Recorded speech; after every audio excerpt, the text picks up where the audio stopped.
안녕하십니까? 삶의 지혜와 깊은 성찰의 시간을 함께 나누는 이 공간에 오신 여러분을 환영합니다. 오늘 우리는 요한복음 15장에 담긴 어쩌면 조금은 무겁고 도전적으로 들릴 수 있는 한 이야기에 귀를 기울여 보고자 합니다. 이 말씀이 여러분의 마음에 깊은 울림을 주고 삶의 방향을 비추는 등불이 되기를 소망합니다. 본격적인 이야기에 앞서 만일 이 시간이 여러분에게 의미 있게 다가온다면 구독과 좋아요를 통해 이 은혜로운 여정에 동참해 주십시오.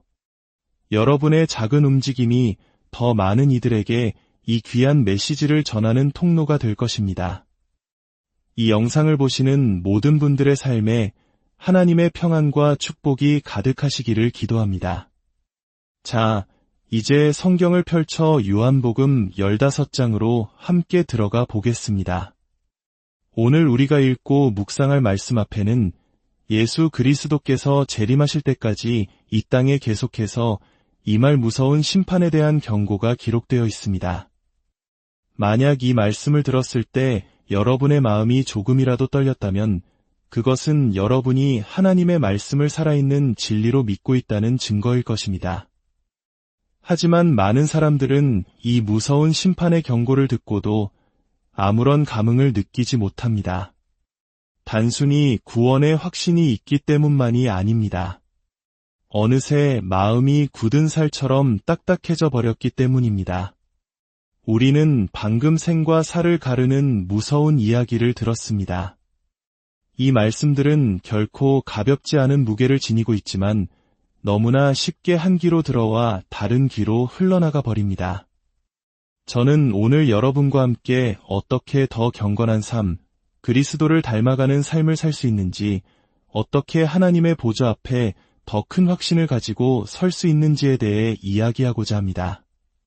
그러나 이 자리에 계신 분들 중에는 입으로는 말하지 않지만 삶 전체로 이렇게 외치는 분들이 있을지 모릅니다. 그런 것들은 나에게 별로 중요하지 않아 라고 말입니다. 만약 이 말이 여러분의 마음을 불편하게 했다면 스스로에게 한번 질문해 보시기 바랍니다. 하루 중 얼마나 많은 시간을 자기 자신에 대해 생각하며 보내십니까? 건강, 외모, 옷차림, 인간관계, 그리고 이 세상의 즐거움과 쾌락 같은 잠시 있다 사라질 것들에 얼마나 많은 시간을 쏟고 계십니까? 그리고 반대로 경건함을 기르기 위해 더 순결하고 그리스도를 닮아가기 위해 얼마나 많은 시간을 사용하고 계십니까?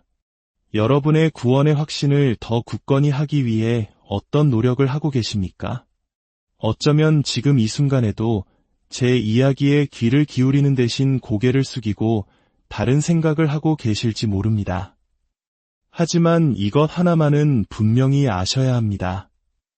하나님의 말씀 아래 앉아있는 것은 때로 지극히 위험한 일이 될 수 있습니다. 똑같은 태양이 버터를 녹이지만 진흙은 단단하게 굳히기 때문입니다. 세상의 쾌락을 경계하십시오. 이 세상의 것들을 조심하십시오. 그리고 무엇보다 여러분 자신의 마음을 경계하십시오. 스스로에게 정직하게 물어보십시오.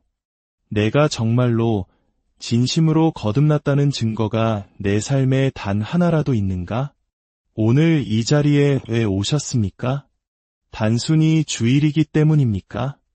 가족들에게 보여주기 위한 의무감 때문입니까? 아니면 누군가에게 억지로 이끌려 오셨습니까? 하나님의 영으로 진정으로 거듭난 사람들은 하나님의 집에 오는 것을 기쁨으로 여깁니다.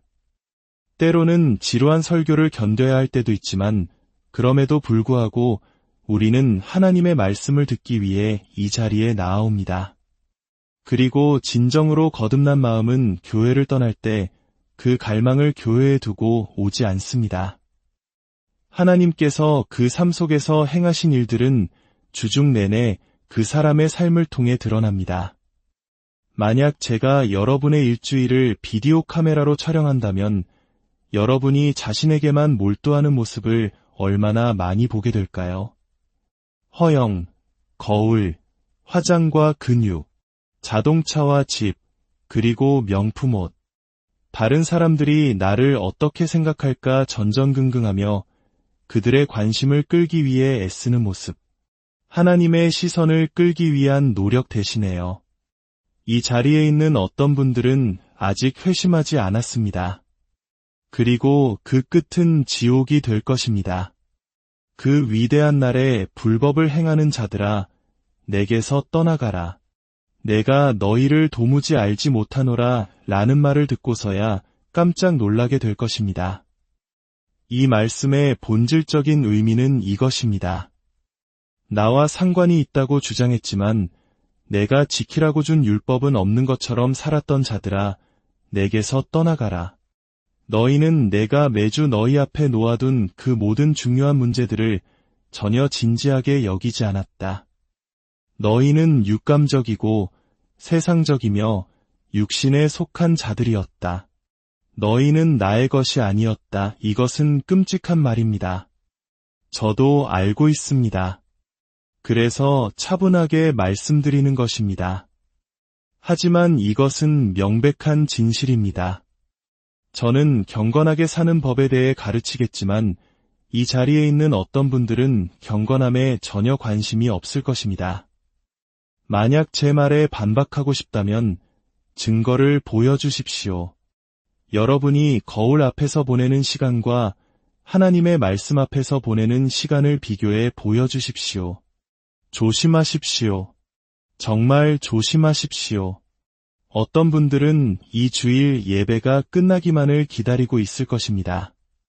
자신이 더 즐거워하는 일들을 하러 가기 위해서 말입니다.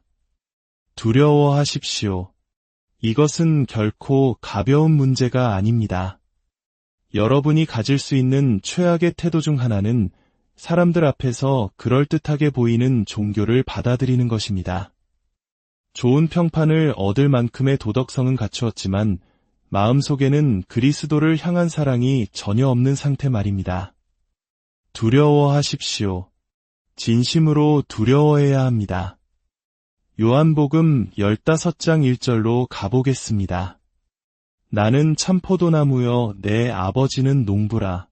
물은 내게 붙어 있어 열매를 맺지 아니하는 가지는 아버지께서 그것을 제거해 버리시고 무릇 열매를 맺는 가지는 더 열매를 맺게 하려 하여 그것을 깨끗하게 하시느니라. 예수님은 여기서 나를 입으로 부인하는 모든 자라고 말씀하지 않으셨습니다. 나를 공개적으로 대적하는 모든 자가 제거될 것이다. 라고도 말씀하지 않으셨습니다. 아닙니다. 그분은 심지어 자신을 주님이라고 고백하는 자들에 대해서도 말씀하고 계십니다. 포도나무에 붙어있는 가지인 척하는 자들에 대해서 말입니다. 하지만 그들이 진정으로 그분께 속했다는 증거는 바로 열매를 맺는 것입니다. 제가 여러분께 묻겠습니다. 당신은 열매를 맺고 있습니까? 열매를 맺고 있습니까? 제가 이렇게 강조해서 묻는 줄 아십니까? 언젠가 당신이 쫓겨나 지옥으로 보내질 때 마지막으로 듣게 될 말이 바로 너는 열매를 맺지 않았다. 이기 때문입니다. 지금 이 질문에 답하십시오. 만약 당신이 열매를 맺지 못한다면 그것은 당신에 대해 무엇을 말해주는 것일까요? 성경은 말합니다. 하나님께서 당신을 제거해 버리실 것이라고. 하나님께서 당신을 제거하신다는 것은 무슨 의미일까요? 당신의 부모님이 독실한 기독교인일 수도 있습니다. 교회에서 존경받는 분들일 수도 있습니다. 하지만 당신의 마음은 어둡고 세상을 갈망합니다. 당신은 가지라고 고백할 수도 있고 어느 정도 도덕적으로 보일 수도 있습니다. 하지만 그 위대한 날에 당신에게 무슨 일이 일어날까요? 제거된다는 것은 무슨 뜻일까요? 6절을 보십시오.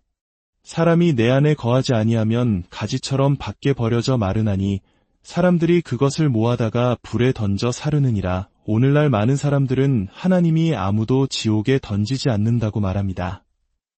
하지만 그것은 우리 주님이시며 구원자이신 예수 그리스도의 말씀과 정면으로 배치되는 거짓말입니다.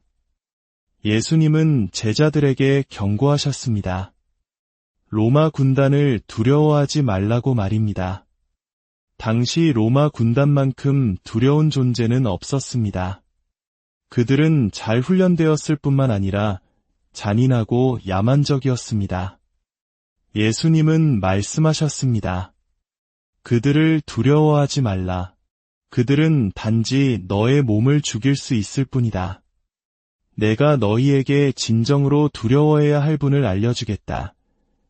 그분이 누구를 가리키셨는지 아십니까? 바로 아버지 하나님이셨습니다. 하나님은 당신의 몸을 죽일 수 있을 뿐만 아니라 그 후에 당신을 지옥에 던져 넣을 수 있는 분이십니다. 당신이 죽는 그날 당신의 몸을 거두시는 분이 바로 하나님이시라는 것을 아십니까? 그리고 당신이 지옥에 던져질 때 당신을 그곳에 던지시는 분도 하나님이십니다. 죽음은 결코 자연스러운 것이 아닙니다. 죽음은 초자연적인 것이며 살아계신 하나님의 심판입니다. 하나님의 진노가 이 땅에 매일 나타나고 있습니다. 수십만 명의 사람들이 죽임을 당하고 지옥으로 던져지고 있습니다. 조심하지 않는다면 여러분 중 일부도 그들과 합류하게 될 것입니다. 이것은 혹독한 말이지만 진실입니다. 오늘날 교회라고 불리는 곳은 회심하지 않은 사람들로 가득 차 있습니다. 저는 특히 젊은이들을 위해 그리고 제 자녀들을 위해 두려운 마음을 가집니다.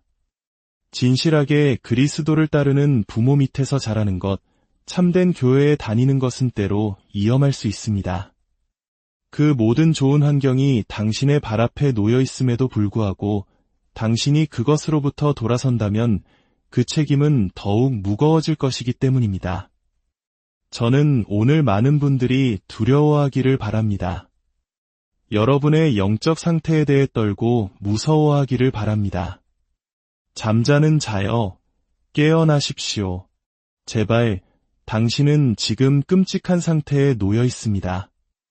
예수님은 3절에서 계속 말씀하십니다. 너희는 내가 일러준 말로 이미 깨끗하여졌으니 내 안에 거하라. 나도 너희 안에 거하리라. 가지가 포도나무에 붙어있지 아니하면 스스로 열매를 맺을 수 없음같이 너희도 내 안에 있지 아니하면 그러하리라. 나는 포도나무여 너희는 가지라. 그가 내 안에 내가 그 안에 거하면 사람이 열매를 많이 맺나니 나를 떠나서는 너희가 아무것도 할 수 없음이라. 이 말씀들을 통해 우리는 몇 가지 중요한 진리를 배울 수 있습니다. 첫째, 예수님은 참포도 나무이십니다. 그분 외에는 참된 영적 생명이 없습니다. 세상에는 수많은 샘이 있지만 하나님은 그것들을 모두 터진 웅덩이라고 부르십니다. 생명을 낼 수 없는 샘입니다. 오직 그리스도만이 생명의 근원이십니다. 둘째, 아버지는 농부이십니다.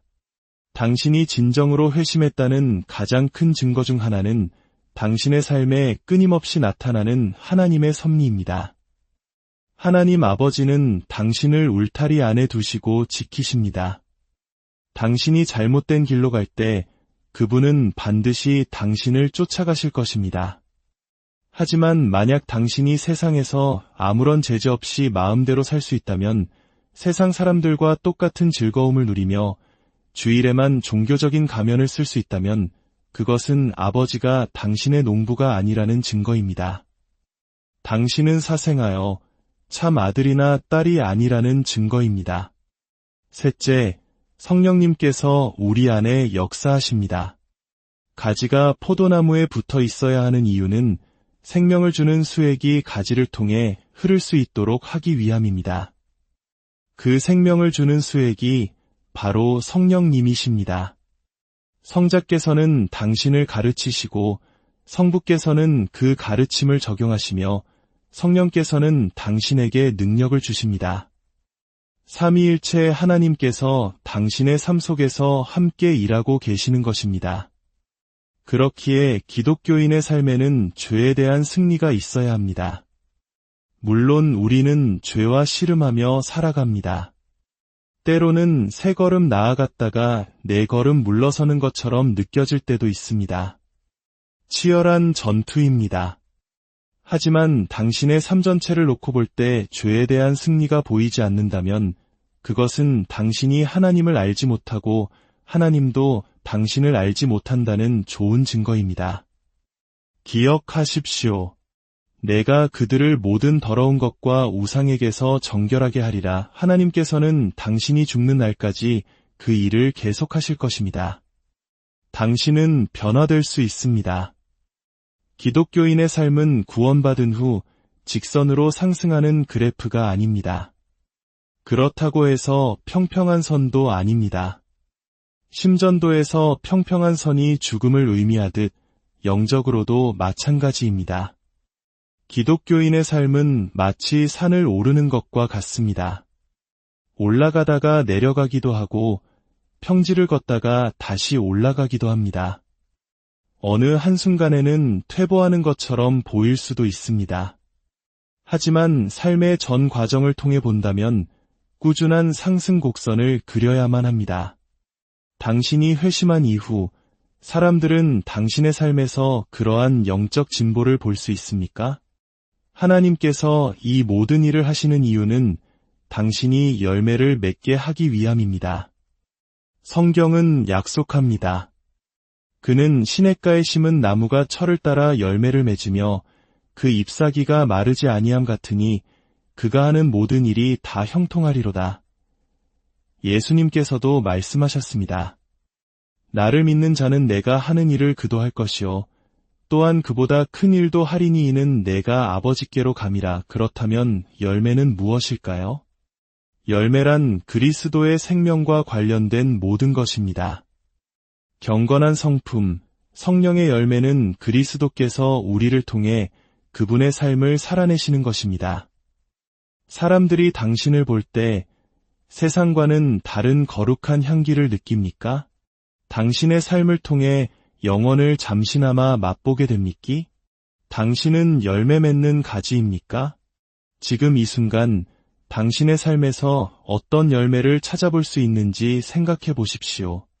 만약 열매를 찾기 어렵다면 두려워하는 것은 아주 쉬운 일일 것입니다.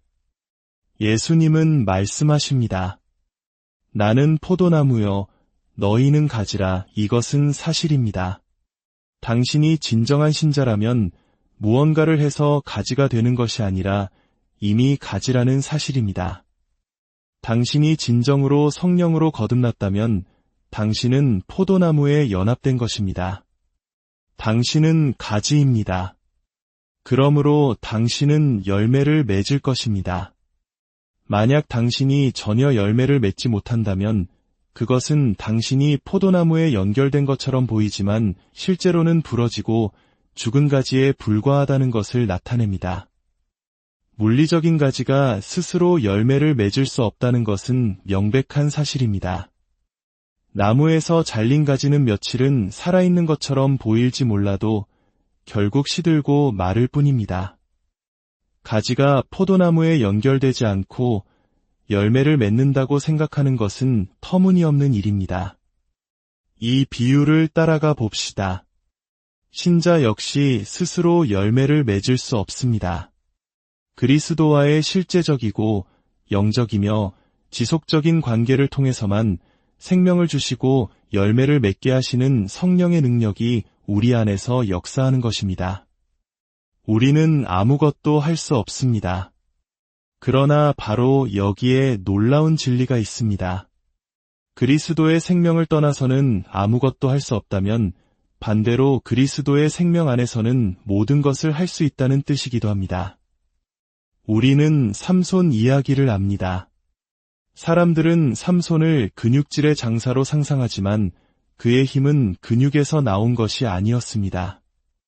어떤 장사도 성문을 뽑아 어깨에 메고 산으로 올라갈 수 없습니다.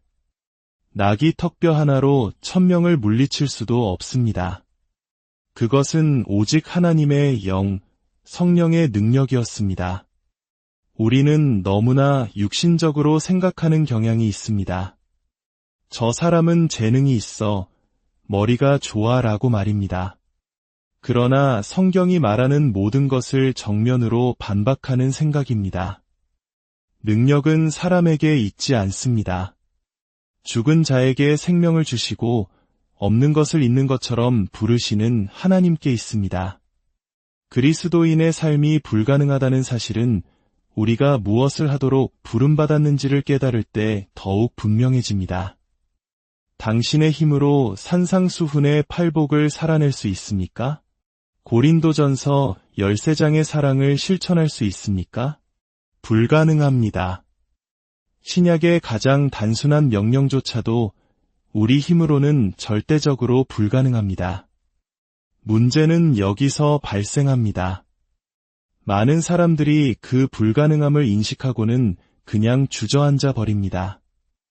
이건 불가능해 라고 말하며 포기합니다.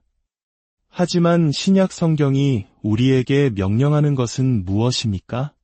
그 불가능함을 깨닫고 힘을 얻기 위해 그리스도께로 달려가라는 것입니다. 우리의 약함이야말로 우리를 예수 그리스도께로 이끄는 동력입니다. 모든 죄, 모든 약점, 모든 실패를 깨닫는 순간 스스로를 책망하며 구석에 숨지 마십시오. 사탄의 거짓말을 믿지 마십시오. 그 죄와 약점을 깨닫는 순간 곧바로 그리스도께로 달려가십시오. 리처드 백스터는 기독교인의 사역을 이렇게 묘사했습니다.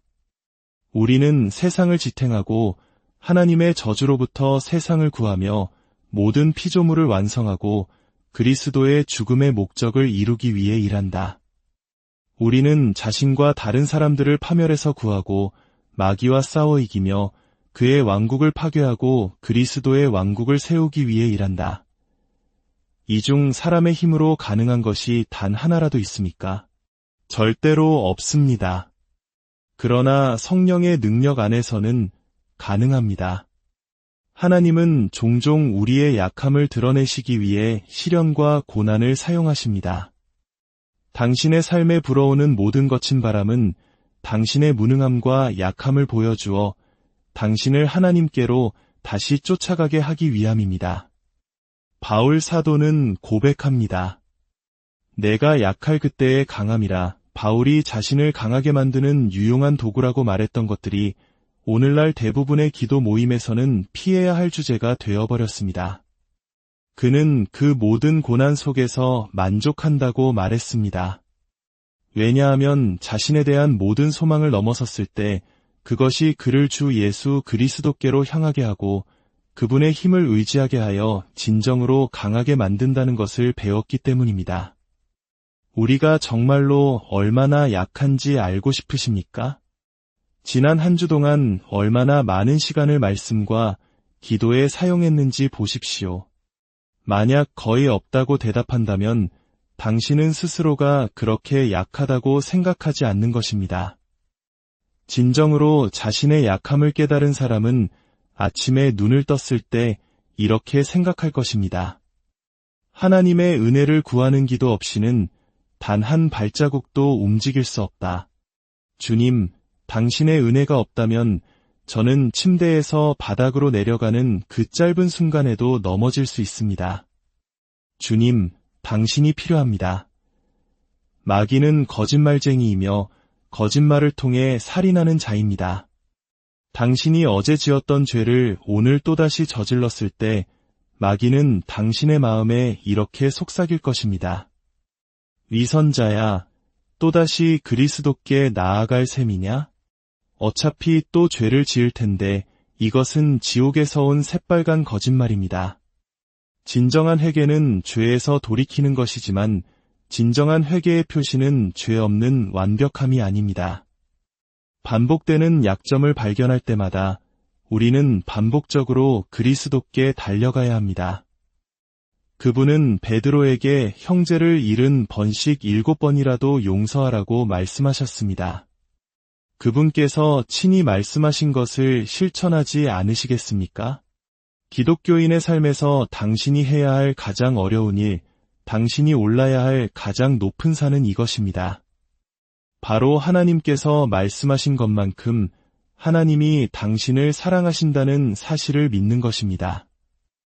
이 놀라운 은혜와 사랑을 깨달은 참된 그리스도인은 이렇게 고백할 것입니다.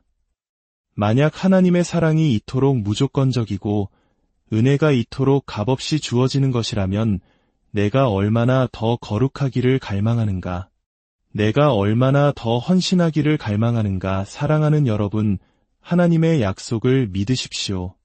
그 약속들이 때로는 너무나 위대해서 믿기 어려울지라도 우리가 그분을 믿음으로써 그분을 영화롭게 할 수 있음을 기억하십시오. 주님, 저희가 주님을 믿게 하시고 주님의 약속을 굳게 붙들게 하옵소서. 저희의 약함이 그리스도께로 달려가는 통로가 되게 하시고 주님의 능력 안에서 풍성한 열매를 맺는 삶을 살게 하여 주시옵소서. 오늘 우리는 삶의 열매라는 깊은 주제에 대해 함께 생각해 보았습니다.